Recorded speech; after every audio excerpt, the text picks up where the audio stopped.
मनुज की बनाई खुदाई कहे, हुक्म एक देसी मनुज की रहे। करामात सारी अकलमंद की है, कुरा बाइबिल वेद का द्वंद ही है। कुरा वेद इंजील होते खुदाई, तो उनके आर्डर को सके को उठाई। अपनी अकल में जो आता नहीं है, उसे कम अकल ने खुदाई कही है। नमस्कार दोस्तों, मैं अविनाश दास रेशनल कबीर यूट्यूब चैनल में आप सबका हार्दिक स्वागत करता हूं। साथियों, यदि चैनल को सब्सक्राइब नहीं किए हैं तो सब्सक्राइब जरूर करें, शेयर करके अपने सभी मित्रों में, सभी ग्रुपों में पहुंचाएं। बेल आइकन को प्रेस करें, ऑल नोटिफिकेशन ऑन रखें ताकि हर नया अपडेट आप तक पहुंच सके। लाइक और कमेंट जरूर करें दोस्तों। मैंने जो कविता आपके सामने रखी है, ये न्यायनामा नाम की किताब है, जिसके रचनाकार संत श्री निर्मल साहिब जी हैं, जो कबीर पंथ के एक बहुत ही सम्मानीय संत हुए हैं। उनकी ये रचना है दोस्तों, और उनकी मैंने बानी आपको सुनाई है। अब उसका मैं अर्थ सुना देता हूँ। साथियों, इस चैनल का उद्देश्य किसी भी जाति, धर्म, संप्रदाय या किसी व्यक्ति विशेष को आहत पहुंचाना बिल्कुल नहीं है। इस चैनल का उद्देश्य है जन जन में तर्कशीलता को विकसित करना, वैज्ञानिक सोच को समाज में स्थापित करना, पाखंड, भूल भुलैया, अंधविश्वास, मानंदी, आडंबर और भेदभाव को मिटा करके मनुष्य के साथ मनुष्य का दिल जुड़े, ऐसा माहौल पैदा करना, ऐसी मानसिकता तैयार करना कि लोग आपस में प्रेम करें और जो है हमारे देश को महान बनाए, और हमारा देश जो है दुनिया को महान बनाने में अपने भागीदारी सुनिश्चित कर सके। इस उद्देश्य से दोस्तों इस चैनल को क्रिएट किया गया है, और यह सब तर्कशीलता से ही संभव है। तो हमने शुरू में पढ़ा दोस्तों कि मनुज की बनाई खुदाई का है, हुक्म एक देसी मनुज की रहे। ये पहली लाइन है।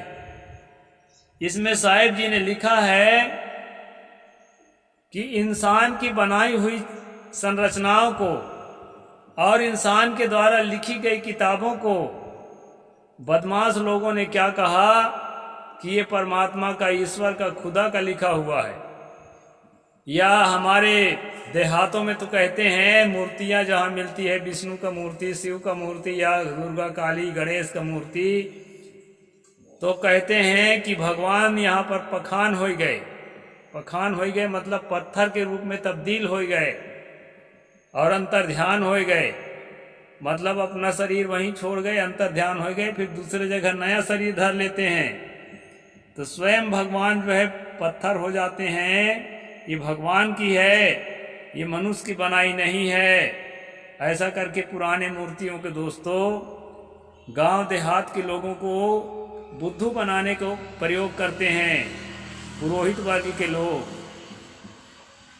तो इसी को लेखक ने यहाँ कहा है, मनुष्य की बनाई खुदाई का है। मनुष्य की बनाई हुई चीजों को कहते हैं कि ये ईश्वर परमात्मा खुदा का बनाया हुआ है। मनुष्य के लिखी हुई किताबों को कहते हैं ये आसमान से गिरी हुई किताब है। क्योंकि यहाँ पर एक विशेष तर्क देते हैं लेखक कि हुक्म एक देसी मनुष्य की रहे। जो एक देसी है मतलब जो है क्षेत्र विशेष के हिसाब से जो बातें लिखी गई है, या जो परंपरा क्षेत्र विशेष के हिसाब से है, सर्वदेशी नहीं है। जैसे कुरान शरीफ जो है अरब की लिखी हुई किताब है, तो अरब की संस्कृति, अरब के कल्चर का उसमें जो है चित्रण मिलेगा आपको। गीता, महाभारत, रामचरितमानस, रामायण इत्यादि जो है भारत में लिखी गई है, तो इसमें भारत के ही चित्रण मिलेंगे, अमेरिका जापान के चित्रण नहीं मिलेंगे। तो जो एक देशी होता है जब पूरा संसार का ईश्वर एक ही है, ऐसा कहते हैं लोग, ईश्वर उश्वर ऐसे होता नहीं है, काल्पनिक बात है, लेकिन मान लो लोग कहते हैं सारा संसार का ईश्वर एक है, तो लेखक कहना चाहते हैं कि जब ईश्वर एक है और वह किताब गिराता है या कोई संरचना बनाता है अपने पहचान के लिए, अपनी निशानी छोड़ता है, तो वो सारे संसार में उसी तरह क्यों नहीं छोड़ता, क्षेत्र विशेष में क्यों छोड़ता है। यहाँ तो एक प्रदेश की देवियां दूसरे प्रदेश में नहीं मिलती हैं। हमारे छत्तीसगढ़ के मातिन दाई और जो है क्या कहते हैं बिलाई माता और क्या कहते हैं वो बमलेश्वरी माता, दांतेश्वरी माता, ये दूसरे प्रांत में क्यों नहीं मिलते। और दूसरे प्रांत में जो माताएं मिलती हैं, पिताएं मिलते हैं, वो हमारे छत्तीसगढ़ में नहीं मिलते। तो इस बात को लेखक ने कहा है, हुकुम एक देसी मनुष्य की राह है। मनुष्य जो है जिस कल्चर में पला ढला रहता है, जहाँ पर जैसा जिया रहता है, अरब के लोग गाय के मांस को अच्छी चीज समझते थे, इसलिए अपनी किताबों में अच्छी चीज अपने परमात्मा को देने के ख्याल रखते थे। भारत के लोग बकरी के मांस को अच्छी चीज समझते थे। तो हमारे यहाँ देखिए ना, यहाँ ये गंगरेल बांध के किनारे वाली मैया में हर गुरुवार को और हर रविवार को कितना बकरा काटा जाता है। यहाँ हमारे बगले में देखिए, फिर रिछिन माता में जाके देखिए कितना सैकड़ों बकरा काट दिया जाता है। तो भारत के लोगों को बकरा का मांस अच्छा लग रहा था, तो अपने देवी देवता भगवानों के लिए उन्होंने बकरा का मांस चॉइस किया।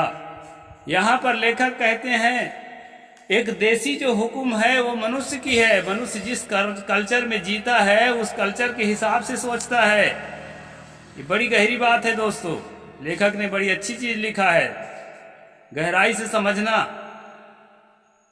यदि ये परमात्मा के आवाज है, परमात्मा के आदेश है, तो सब जगह जो है पूरे दुनिया का परमात्मा एक है। इनके कहने के अनुसार परमात्मा वैसे कुछ भी नहीं होता है, काल्पनिक है, लेकिन मान लो इनके कहने के अनुसार एक ही परमात्मा है। तो ये एक देसी हुक्म और एक देसी संरचनाएं क्यों प्रस्तुत करता है। आगे कहते हैं, करामात सारी अकलमंद की है, कुरा बाइबिल वेद का द्वंद्व ही है। एक कुरान के बाइबिल के वेद के बीच में जो द्वंद्व है, जो झगड़ा लग रहा है, वो क्या है दोस्तों। ये बदमाश लोग चालाकी से आम जनता को मानसिक गुलाम बनाए रखने के लिए, स्वेच्छा से अपनी अधीनता स्वीकार कराने के लिए जो षड्यंत्र रचा, वही षड्यंत्र का परिणाम है ये सारे धर्म, जिनको ये लोग धर्म के नाम से हमारे आपके दिमाग में थोपते हैं। यहाँ पर जो है बहुत सुंदर समझाया है दोस्तों, कुरा बाइबिल वेद का द्वंद्व ही है, करामात सारी अकलमंद की है। ये जो दिमागदार लोग थे, कबीर साहब ने भी कहा है कि शायर बुद्धि बनाए के बाएं विचक्षण चोर, सारी दुनिया जहरे गई कोई न लागा ठोर। कविता लिखने की बुद्धि, श्लोक लिखने की बुद्धि, और क्या कहते हैं वो आयत लिखने की बुद्धि, इस प्रकार के तेज बुद्धि वाले लोग जो कविताओं में बात करते थे और दिल के काले थे, बदमाश थे, ऐसे लोगों ने धर्म ग्रंथों की रचना की अपने स्वार्थ के लिए। ऐसा सतगुरु ने कहा, शायर बुद्धि बनाए के बाएं विचक्षण चोर, और जो है आपके बौद्धिक चोरी की, सारी दुनिया जहरे गई। सारी दुनिया को जो है इन्होंने फंसा लिया अपने जाल में, और किसी को भी जो है उद्धार का रास्ता नहीं मिला। ऐसा सतगुरु कबीर साहिब ने अपने बीजक सदग्रंथ में भी कहा है दोस्तों। तो आगे और क्या कहते हैं उसको मैं सुना रहा हूँ। वेद कुरान वेद इंजील होते खुदाई, तो उनके अडर को सके को उठाई। यदि ये वेद और यदि ये कुरान और यदि ये इंजील, तौरेत, जंबूर, चार आसमानी किताबें जो है यहूदियत में मानी गई है, यहूदी से निकल करके यहूदी, ईसाई और इस्लाम और पारसी, इन लोगों के 4 आसमानी किताबें हैं। उन किताबों को कहते हैं कि ये किताब आसमान से गिर पड़े हैं, परमात्मा ने लिख करके भेजा है, इसको सबको मानना पड़ेगा।